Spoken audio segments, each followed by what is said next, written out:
rirakomeye kandi riraremye.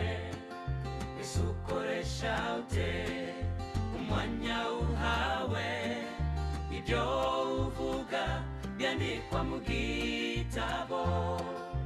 Ijambo rifite imbaraga, rirakomeye kandi riraremye. Ese ukoresha ute umwanya uhawe? Ibyo uvuga byandikwa mu gitabo.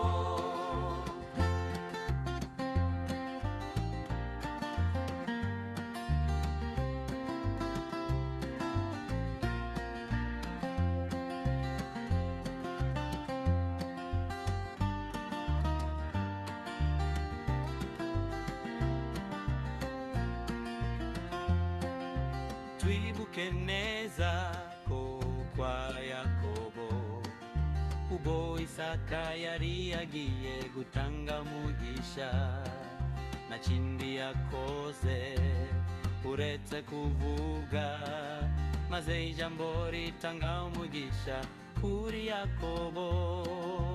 Ijambo rifite imbaraga, rirakomeye